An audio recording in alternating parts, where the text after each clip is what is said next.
And before I get started, I just want to tell you a little bit about what happened to me. I ran my first half marathon last October, and unfortunately afterwards I suffered a left medial tibial tear.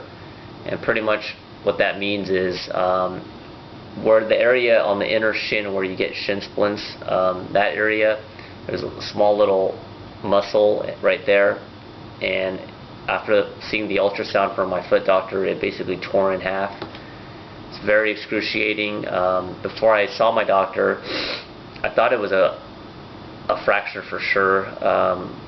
Typically, a stress fracture takes about up to 12 weeks to heal. I read online a tear would be 6 to 8 weeks, but I was pretty wrong because my injury took over 12 weeks before I could start feeling pretty good, and even that I have to closely make sure that I maintain my foot and I take proper care of it. So that's one of the reasons why I made this video. I don't want you guys to have to go through what I went through. And I just want to show you, let me just grab that for, I don't know if you can see that hopefully, but this huge boot right here, I had to wear this for like 2 weeks, and I missed 1 week of work, and on the second week I still had to wear this damn thing, and I mean it's rock solid, and you cannot even bend the leg, and it was just a nightmare. So you want to avoid this boot, you know. It was a pain in the ass, seriously. So yeah, I just want to get that out of the way. Okay, number one, this might seem pretty obvious, but you want to rest. Listen to your body. If your pain scale from 1 to 10, 10 being agonizing, if you're at a 9 or a 10, if you can't even walk without the pain, you have to rest your foot. I don't care if you're getting close to setting a PR or whatever, or if you're part of the camp of no pain, no gain. That's stupid. If you do that, you're gonna end up with a damn boot like I just showed you, and you don't want that. You're gonna be in a lot of pain. You might have to miss work, miss school, whatever it may be. So definitely listen to your body and get the rest that you need. Number two, try to minimize running outside on the concrete. I love running outside, but lately I've just been hitting up the treadmill. It's less wear and tear on your legs. If you don't like the treadmill, if there's a local high school, junior high, whatever, elementary school with a track, that might be good. If there's a local park or there's trails, you can also do that. That's definitely good on your legs.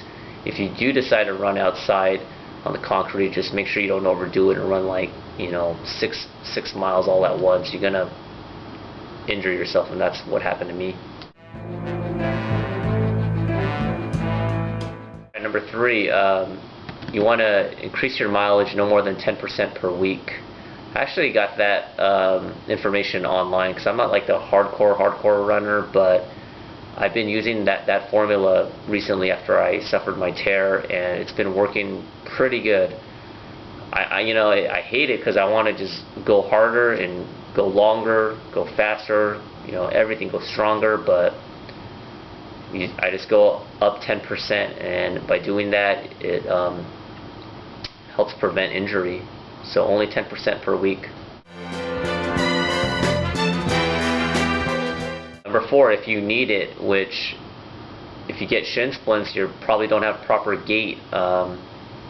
You want to get a custom orthotic. I overpronate, meaning that here's my foot, when I step, I actually push inwards. So as I'm pushing inwards, my inner shin just keeps pulling and pulling and pulling. If you do that repeatedly over just, days on end, that's going to cause that tear, that tear and that extra pressure. If you get an orthotic, you put it in the insole, it can hopefully to help correct some of that overpronation. Some people underpronate, same thing, you're going to have problems, some other types of problems, but the orthotic will help that, the overpronation, the underpronation, as well as if you're flat-footed, which I guess I'm disclosing all my ailments, but I'm a little bit bow-legged, a little bit flat-footed. it just overpronate, it just goes on and on. So get that orthotic. I put that off years ago, and I should have got that. So definitely get that orthotic if you can. My insurance said that it covered, but I found out that it didn't. So be very careful if you do have insurance. You want to find out. Most coverages will not cover, at least not from my experience. And mine costed about $350. I have another friend who's going to get one from somebody he's going to get an orthotic as well. But that one's could be up to $500-600, but they last a good 5 to 7 years, I was told. So even though it's not cheap, it's a pretty good investment. So you don't want to put a price tag on your health. So orthotic is good. Okay, as you can tell, I'm in a new outfit, but my battery died out, so I'm going to proceed. Okay, for number 5, it's going to be tape/wrap up your shins. I started doing this recently, and I noticed that it's been helping a lot, actually.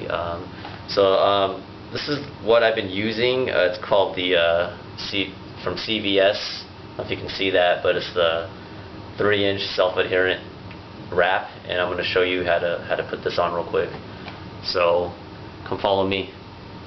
Okay, so here what I'm going to show you is I messed up my left leg right here. This is where I tore my muscle, and this adherent wrap, it works pretty good. It actually, you don't have to use a paper clip or anything. It actually sticks directly to your skin. So what I like to do is just do a little wrapping right here. I just go around once. I just do a small little drop like that, and I just do like one more wrapping like that, and then just tear it off, and that's pretty much it. I saw online that some people like to wrap it underneath here and then go around, and you could try that, but I tried that one time, and what happened was after I wrapped it from underneath here and put my sock on, the material from here, it got wedged in, and when I put my shoe on, it was actually really uncomfortable. So I said screw it, and I just did a little wrap job here. I also noticed online that some people like to wrap like tons and tons of layers and layers, but what I found out is that you don't want to do it to a point where you don't have any motion when you bend your leg. So even though this seems like a loose amount and it's not that much, it's actually pretty good, and it gives you that extra padding that you need.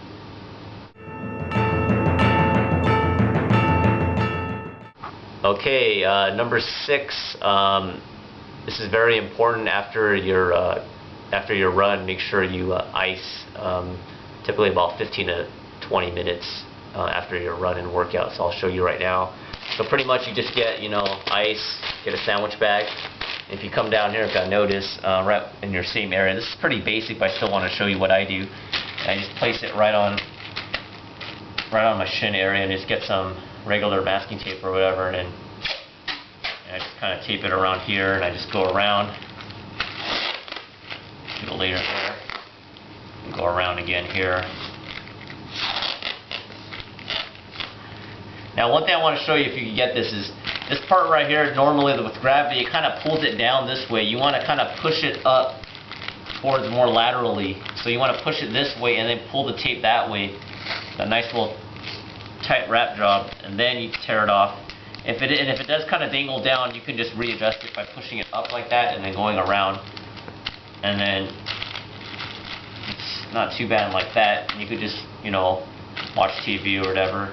If you stand up, you can see it's like a little anklet. It looks pretty weird, but does the job. If you do it 15-20 minutes straight, it's fine. Some people have said that you could put a towel first then ice. I actually don't prefer that method. It doesn't get as cold. It's not a big deal as long as you don't put it on for like hours on end. After 15-20 minutes, you can just take it off, and then once it warms up again, if you want to apply another ice packet and get another set, you can do that and then take it off. That's it. If you have any questions, make sure you leave any comments, and I'll see you guys next time.